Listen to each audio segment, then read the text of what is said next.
honor of Super Junior D&E's comeback last week, here's an American Elf / Annie / K-pop fans ranking of every single D&E album. First off, just a heads up, I'm not Korean, so I'm not necessarily going to be commenting on the translations of the lyrics or the content of the songs necessarily in that way, although I will be using some of the translations made by fans or from official YouTube videos to still get the gist of some of the concepts. So apologies in advance if I misinterpret any of the lyrics or anything like that. And secondly, before we dive in, it's important to note that the history of D&E is kind of critical to understand which songs and albums are going to be considered. If you're unfamiliar with Super Junior D&E, they are a subunit of the K-pop boy group Super Junior. A subunit is a term used for a smaller group of K-pop idols. It could be a duo, a trio, etc., that create albums, performances, tours, whatever, separate from their larger pre-existing group. This format can have many advantages, including allowing the artist to perform without every member present, particularly if it's a large group, and it allows them to have more creative freedom to explore different styles that otherwise wouldn't normally fit with the main group. Not to mention the additional revenue streams, of course. In this instance, Super Junior, or Suju, is an idol group that was originally comprised of 13 members. As the full pre-existing group, Suju will perform a variety of songs, concerts, etc. that can contain, but do not necessarily showcase, subunit performances within the group. For example, during Super Junior's concerts, known as Su-shows or Super Shows, special unit stages comprised of only some of the members will come out to perform. These subunits can be official, as in the company / label formally recognizes their identity as a subunit, and they have individually released albums, performed, etc. separately from the larger pre-existing group, such as Super Junior KRY, composed of members Kyuhyun, Ryuk, and Yaesang. Or they can be unofficial, and the pairings are meant to be only special, smaller stage performances for that specific concert, such as when members Itaek and Hicho performed a single song together. Super Junior D&E is actually a little bit of both. They originally started out as an unofficial subunit and a special stage in 2011 during the Super Show 4 concert tour, and this stage was a performance of Oppa Oppa, and originally it was supposed to be a solo performance for Suju member Donghae. However, he didn't find the idea of performing by himself appealing, so he asked fellow Super Junior member Eunhyuk to join him. Their original performance actually features Donghae performing solo, with Eunhyuk coming in partway through to sing and perform with him, similar to how the two had performed together on stage during Beautiful and Super Show 2, but at that time it was only Donghae singing, and Eunhyuk came in partway through to dance with the song. However, after Lee Soo-man, the founder of SM, one of the biggest K-pop agencies in South Korea, saw D&E's stage performance in 2011, he suggested that Donghae and Eunhyuk should release an official single album of Oppa Oppa. After that, SM Japan, the Japanese branch of SM, saw the album and suggested that they release a Japanese version of their single. Originally, these single albums were released under Donghae Eunhyuk rather than D&E, but after SM Japan's proposal led to Donghae and Eunhyuk creating an official subunit, Donghae suggested D&E as their team name. Donghae didn't think it would get chosen as it was too simple and reminded him and Eunhyuk of Dolce & Gabbana's D&G, but SM Japan officially debuted their Japanese release under D&E, and after their album launch and a tour, thus the D&E subunit was officially formed and recognized by the company. This contextually helps make sense of why over the past 13 years, D&E have had a variety of release strategies for their albums, including Japanese and Korean singles, mini-albums or EPs, and full albums that don't always overlap. As a result, I won't be individually ranking any single releases that also appear on albums, although they will be particularly highlighted. The only exception to this will be Oppa Oppa, as it contains a B-side not featured on any other album, and because it was their debut single. I will also be considering original albums and repackaged albums as the same, but specifically looking at the repackaged versions if there are any, as they offer a more robust picture of the full discography. On a final note, Donghae and Eunhyuk have been known to take a stronger creative role than usual for subunit members, participating in writing the songs and creating the choreography for all of their performances. This past year, D&E decided to take their unique involvement for their subunit to new heights, as they officially did not renew their contracts with SM Entertainment and instead opted to create their own agency called Ode, established on September 1st last year. With this official split from SM, D&E have also decided to create their own fan community name called Annies, like the ampersand sign, separate from Super Junior's fan name Elf or Everlasting Friends. And the and is supposed to represent the fact that their fans are what bring D and E together. So it's kind of cute, even if it's a bit dorky, but I like it. So, without further ado, after taking all of this into consideration, this means that we have 13 different albums / singles to rank. So, let's get started. Number 13, Wings, B-side BAD Japanese version, released on November 25th, 2020. Starting off the list is the special Japanese single Wings. Although the music video is aesthetically pleasing, there's not really a plot, and the music itself fails to leave an impression upon the listener, whether good or bad. I also don't believe that D&E have ever performed this song live, and it fails to have an original B-side included since it only has the Japanese version of BAD to Often Listeners, which was the previous lead single on another album. So this single as a whole feels like it functions as a one-off special release for Japanese fans without much else to offer. And in fact, for non-Japanese fans, the best we get in terms of additional content that promotes Wings is simply a behind-the-scenes video on Donghae's personal YouTube account. Therefore, I think that Wings is a good starting place to kick us off for D&E. Number 12, Let's Get It On, B-side Mr. Nice Guy, released September 30th, 2015. It's a catchy single, if a bit forgettable, but it is definitely redeemed by a fun music video. The first one they filmed in LA back in 2015, with the premise of the duo getting conned by a pretty girl. The two also revived both the single and the B-side Mr. Nice Guy during a fantastic, slightly more mature band version and style tour. Indeed, is this live version of Let's Get On and Mr. Nice Guy that definitely redeems the songs and puts it ahead of Wings at number 12. Number 11, Oppa Oppa, B-side First Love, released December 16th, 2011. Clocking in at number 11 is the dynamic duo's original single release, Oppa Oppa, or the Korean Dotta Oppa, with the word Dotta meaning to appear suddenly or rise in popularity. And it sounds also kind of similar to Oppa, although I will be using just the English name since that translation is the best I could find for the meaning of Dotta. So apologies if that's wrong, but that I thought was just kind of a unique take because I genuinely thought that the title was Oppa Oppa in Korean as well until I literally read it in Hangul. The original song and B-side were both composed by Donghae himself, and the music video was also made by fellow Super Junior member Shindong. As previously mentioned in the creation of D&E, this song was originally created as a one-off stage performance, so the tone and feel of this song still feels firmly rooted in the fun, upbeat style of most Super Junior songs rather than having a definite D&E flavor. Therefore, I think it only ranks as number 10, as the subunit really grows into its own after being firmly established. However, it remains a staple performance song, whether it's at a Super Junior member's family wedding, including Eunhyuk's sister or Donghae's brother's wedding earlier this year, or at Super Junior's sold-out concert venues. It also continues to crop up on multiple albums since its original single release, so there's no fear of it going anywhere. And a final note is that the B-side is great as well. It's called First Love. It's a really nice, simple song that simply shows off Donghae's vocal abilities, and it also kind of continues with the Oppa relationship to the listener from the A-side, but offers a more mellow, maybe more serious, if not melodramatic, take on that premise. Number 10, Present, released on April 1st, 2015. Personally, I believe that Present is one of their most underrated albums, but I have a particular soft spot for like early, late, just 2010 music in general, as that music was kind of my high school and undergrad era. And this album style is firmly rooted in that era of music, as are the stylings and the music videos, but there's still something particularly fun and charming at seeing a fresh-faced D&E donning Japanese kind of aesthetic sensibilities for this album release. Particular standouts on the album include Skeleton, which was originally a Japanese single released in August of 2014, with a B-side Wonderland, and Present's lead single Saturday Night, with a music video featuring a cameo from Super Junior member Itak. Both of these songs are fun, engaging, and feature a loose music video plot that features D&E attending a party and having a pretty girl catch their eye as well.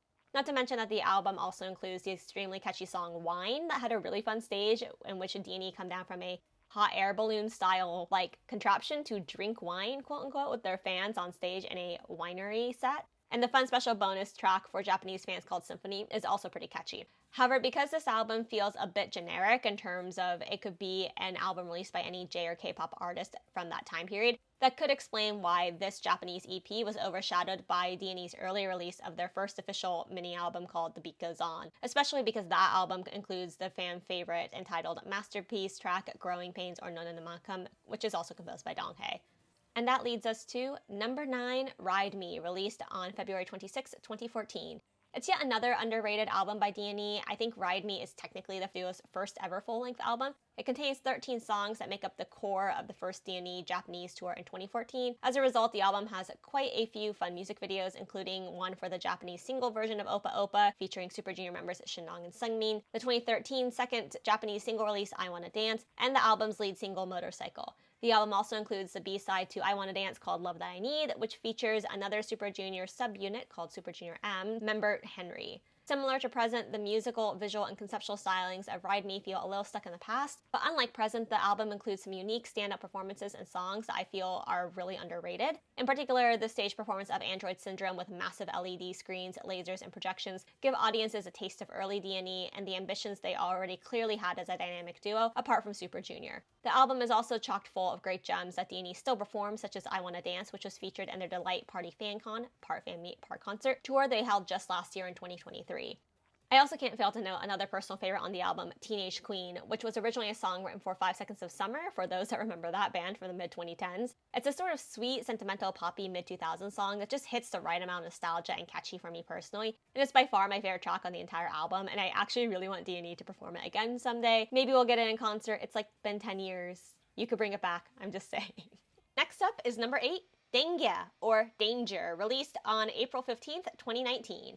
2019's Danger definitely divided fans as it came hot on the heels of D&E's previous album that featured a bright, cute concept which is one of the most beloved in the fandom. But instead, Danger offers fans a bad boy, sexy, mature concept, with the lead track also being written by Donghae. This is the first album on the list that really starts to show D&E's colors as a subunit, and personally, I really love the title track. It was one of the first songs by D&E that stood out to me when I was first getting into the group. The attempt to fuse a more proper rock sound with K-pop is great, and the music video offers a fun, edgier side to D&E with striking visuals that would be difficult for them to normally achieve within Super Junior. With Danger's distinctive choreography and catching lyrics, it's no wonder that it's become something of a concert staple for D&E, whether as a subunit or as a special stage during the Super Show. Personally, when I saw them perform Danger and Soul during Super Show 9, I instantly fell in love with the live performance. It's incredibly high energy, fun, and by far one of the most complex and edgy songs the entire concert had to offer. And it was one of the most memorable performances of the entire 4-hour concert. Also, it's clearly just endlessly appealing to D&E themselves, as they redid a special rock performance version during promotions for their 2021 album. However, the lead single alone unfortunately isn't enough to prop up the rest of the album.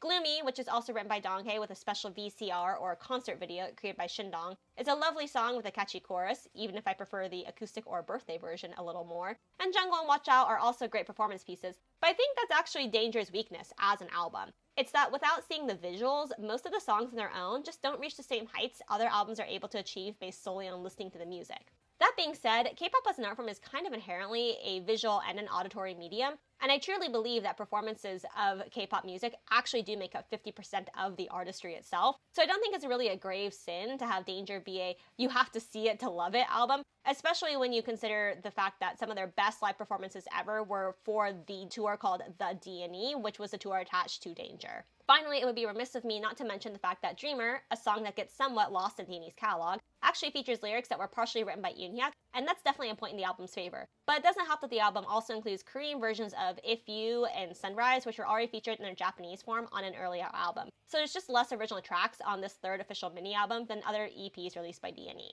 And taking all of this into consideration, I think it's pretty clear that Danger is a pretty solid baseline for D&E's kind of modern era, and solidly confirms its spot in 8th place. Number 7, The Beat Goes On, released on March 6, 2015, with a special edition released on March 24th, 2015. The Beat Goes On is D&E's first official mini-album, and it is beloved by fans, and it's not hard to see why. The album retains an air of the mid-2010s that Ride Me and Present both have, evident in one of its lead singles, the title track called The Beat Goes On, but the album as a whole manages to transcend that time period. Indeed, it's hard to remember that this album simply isn't called Growing Pains or the Korean title No No No Mankum, as that's a track that cements this album as one that begins to transcend its mid-2010 origins. One of the most famous songs in the album that includes a full-length music video is the definitive favorite track of Annie's within D&E canon. Composed by Donghae, it's the first real track that begins to define the color of D&E, and the first real milestone in terms of the integral creative influence that Donghae and Yoonhyuk would continue to have developing all their future projects. There are some other great additions in the repackaged album for Korean fans, including Korean versions of their hit Japanese single I Wanna Dance, with the B-side Love That I Need, that still features Henry. And it also includes their second digital single called Still You, which was released on December 18th in 2013 that featured a music video shot in London. Personal favorites from this album include the vibey Sweater and Jeans and Breaking Up, and I do think it's a little bit of a shame that there's only a brief stage from the music show M Countdown that showcases both of these songs, either if neither song has particularly unique choreography attached. Which, speaking of choreography, leads me to the other standout track in this album, Can You Feel It, also called Chogiwa. Incredibly catchy, fun, and with easy-to-follow dance moves, it's no wonder it's a fan favorite for both D&E and Super Show performances. It's hard not to listen to this earworm from 2015 and see its incredible viral potential if TikTok had been around when it debuted. Chogiwa is definitely my favorite song on this entire album. I always want to sing and dance along, despite not being Korean, being a singer, or having any dancing abilities whatsoever. And it's still a lifelong dream of mine to attend a D&E performance that contains this masterpiece. However, despite the album transcending the mid-2010s and including 2 phenomenal singles, along with a very solid supporting track list, I still think it only ranks as number 7, as overall it still has a nascent D&E quality, and the best is yet to come. This brings us to, perhaps somewhat controversially, the 6th best D&E album, About You, released August 16th, 2018. The controversy here being simply that fans usually rank this as their number 1 favorite album, and it's not hard to see why. The title track, About You, or its Korean title which translates to From Head to Toe, is incredibly fun, bright, and catchy. It's also composed by Donghae, and the music video features distinctive choreography, colorful styling, and a great location filmed in New York City.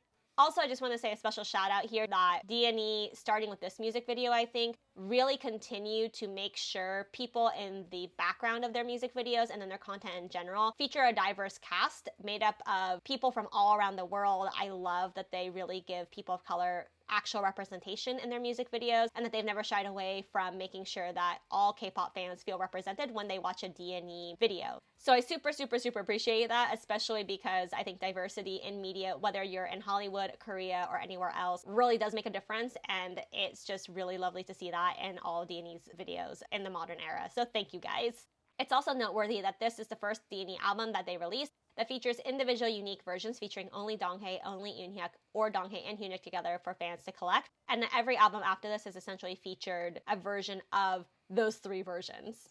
But back to the review, a clear fan favorite every time it's performed, About You offers a perfect example of K-pop trends in the late 2010s while still managing to ascend to timeless heights. The rest of the album is similarly masterful. Tracks such as I Love It and Evanescence 2 really shine, and even Rum DD is extremely catchy and offers an opportunity for some great stage work. The album also includes D&E's first official solo attempts within the subunit. There's Lost, performed and composed by Donghae, and Illusion, also titled Obsessed, performed and written by Eunhyuk. Both of these songs offer complementary perspectives regarding scorned lovers. Donghae's solo is more sentimental in nature that harkens back to the same things as Growing Pains, regarding him as a heartbroken lover. Meanwhile, Eunhyuk explores obsession as the darker take to a one-sided love, and the parasocial relationship that fans have with their K-pop idols. Both of these solo songs are really great to hear Donghae and Eunhyuk start to expand their wings creatively, and it's a definite hint of what's to come later. All of this being said, the album's main weakness is probably its final special track Victory, also created by Donghae, simply because in comparison to the rest of the standout album, it fades a bit into the background. If the typical fan favorite ranks number 6 for me, what could possibly top it? Perhaps a little ironically, the other iconic 2018 album release from D&E called Style. Released August 8th of 2018, their second full-length Japanese album, Style, is the first work D&E completed after being discharged from their mandatory Korean military service. The release strategy was a little unique, as they released a single per month from November 2017 to May 2018 until the full album was compiled and then also featured additional songs on August 8th of 2018. And it had the complimentary Style tour that began on September 7th of that same year, which, to be honest, that tour is what tips this album into the top 5 for me. Like I mentioned earlier, K-pop is a mix of audio and visual performances, and Style is, in my opinion, the first mature D&E concert concept that feels like the natural progression from their first Ride Me tour. Darkly sexy while still keeping the fun concert atmosphere, the entire show feels tailor-made for specifically Japanese fans, as the entire album features Japanese language tracks and performances unique to their Japanese tour. If You is one of my favorite mellow tracks of D&E, as it inexplicably reminds me of some of my favorite mellow songs from the 70s and 80s, and their mesmerizing performance of You Don't Go might be my favorite in the entirety of the set list, as a stripped-down stage with little to offer in terms of effects or choreography in comparison to other K-pop songs, but it still maintains this pop charismatic feel rather than just a simple ballad. Unique and fun, it's one of my favorite D&E performances, even if others on a technical level might actually outrank it. Style also features the first introduction of their fan favorite single Sunrise, which recently was featured in Delight Party as well last year. Of course, the best performances include the iconic lineup right after Sunrise, which includes a highly suggestive VCR of Eunhyuk being covered in paint on a sparse bed, which leads into a more mature version of I Wanna Love You, a song D&E previously performed as a special stage in Super Show 3 back in 2011, which then follows the equally suggestive song Take It Slow before Eunhyuk's powerful solo performance of Swaggerific. And this doesn't even begin to mention Donghae's solo Perfect, which is a sweet song written by him, ironically for a car commercial, or the performance of the concert-only fan favorite Winter Love, or expand on their excellent band version performance of Let's Get It On Mr. Nice Guy, as previously mentioned. So overall, the tour component of Style is really what tips it over the edge for me and makes it worthy of being included in the top 5, because that tour, of all of D&E's past tours, is the one I wish I could have attended the most. Up next in top 5 favorites is D&E's most recent release from last week. Clocking in at number 4 is 606, released on March 26, 2024. Despite the title track, GGB, receiving controversy due to its use of the slang term GG there's absolutely no denying that this album is the most mature to date that features artists and newly co-CEOs, Donghae and Yoonhyuk, bringing their A-game. GGB immediately feels like the spiritual successor to About You in terms of style, choreography, and trendiness. It perfectly captures the look and feel of newer K-pop groups that attempt to capitalize on TikTok dance trends in a slightly more Western pop sound while remaining distinctly K-pop. Unsurprisingly, this great track is also composed by Donghae, and the music video is incredibly well done and shot in LA, so of course I love it. Meanwhile, the album's pre-release single Rose offers fans a distinctly different kind of song from D&E, being a soulful ballad stripped back to pure vocals and guitar, also written by Donghae. This first foray into an acoustic style is a welcome change for the famous dance subunit of Super Junior, as it gives Donghae and Yoonhyuk an opportunity to flex their vocal talents for fans and newer audiences alike. Its music video is also cleverly tied to the main title track's concept, and likewise takes advantage of the beautiful valley scenery in Southern California. The other B-sides on this album, Hangover, Twisted, and New Balance, similarly offer new styles and forms of creative expression for D&E compared to previous albums. As 606 is their first self-produced album under their newly established label, it's no wonder that they took the opportunity to experiment and push the creative boundaries of what D&E could look, sound, and feel like as a brand and as artists. It's incredibly refreshing, and all 3 of these tracks are complete bangers. Hangover could be in and of itself an A-track, and it's also written by Donghae. That man is so talented. Twisted has a lovely, vaguely Latin vibe that feels like the spiritual successor to Super Junior's Lo Siento and Beautiful Liar from a previous D&E album. New Balance also feels distinctly 70s in style and like the spiritual successor to Here We Are, also from a previous D&E album, and all 3 of these, similar to how About You had amazing Beast track sides, honestly just are all no skips. They're all incredible. The only slightly odd track out here is Missing Pieces, which stylistically feels more like a successor that would fit in with the Beat Goes On era, rather than this modern creative exploratory feel of 606. However, it's definitely not a bad track, and perhaps its only sin is that it's just a good song and a great album. 606 was almost ranked a spot higher, but D&E's first official full-length Korean album takes its place in the top 3.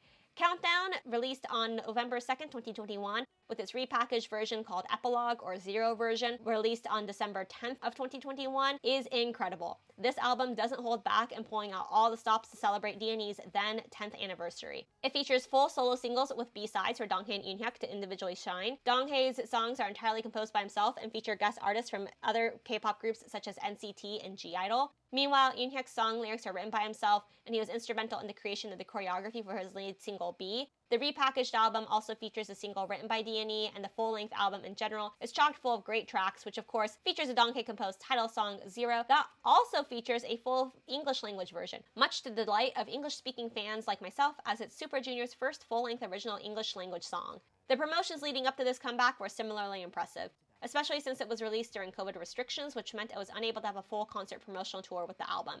As a result, the team decided to do promotional YouTube videos, including 4 different commercial parodies with behind-the-scenes footage, a full documentary, special behind-the-scenes videos for each music videos for each solo A-side and B-side tracks, multiple versions of Zero's performance video, multiple interviews of D&E regarding the creation of the album and their relationship, including a full special talk video and discussing the history of D&E, an unboxing video, and even more special videos featured on the personal YouTube channels of Donghae and Yoonhyuk, such as a band version of Donghae's single California Love and a solo Yoonhyuk performance version of Beautiful Liar.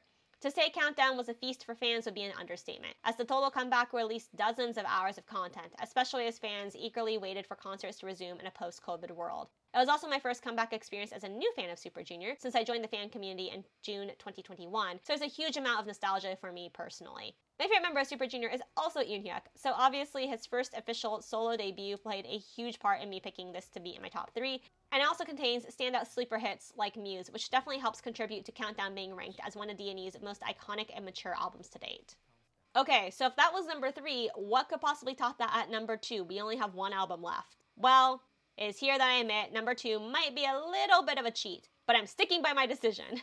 Number 2 is Don't Wake Me Up, released on the full Super Junior album Devil, released on July 16th, 2015.